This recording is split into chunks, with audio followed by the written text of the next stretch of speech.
This video of Lillooet over the years shows panoramic and main street views of Lillooet between 1864 and 1992.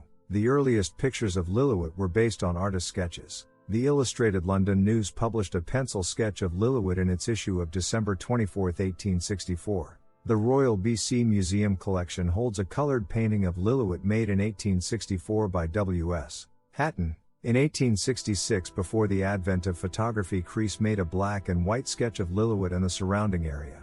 The Royal BC Museum holdings also include the first black and white photograph of Lillooet Main Street looking north in 1886. At that time there were about 13 saloons and 25 licensed premises. In 1889 there is a Royal BC Museum photo of Lillooet Main Street looking south. In the distance you can see St. Mary's Anglican Church and behind it the Lillooet Adobe School.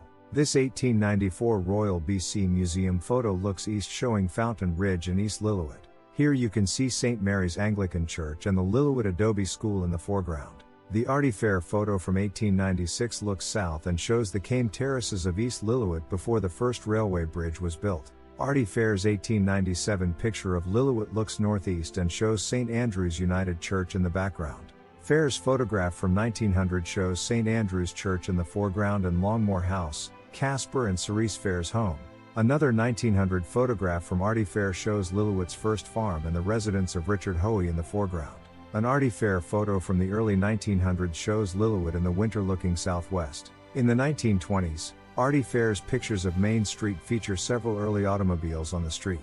Fair's 1934 photo shows cars parked outside the Victoria Hotel and the Victoria Garage. Our first colored photograph in 1959 features the two beehive burners of commercial lumber smoking in the background and the straight green rows of Pritchard's apple orchard in the middle. Main Street 1960 looking south features the Lillooet Hotel, Stather's Drugs, Speer's Jewelry and the BC Hydro office. This 1964 photograph looking north highlights the Seton Powerhouse on the Fraser River and Rochard Flats in the foreground. In 1970 there was still angled parallel parking on Main Street.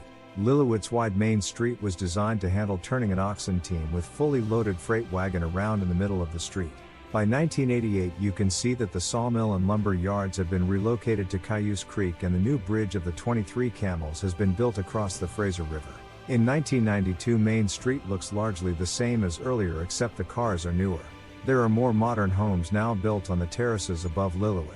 One of the beauties of Lillooet is that it hasn't changed much over the years. After boom and bust times, the population remains roughly the same as it was over 100 years ago and the view looks the same.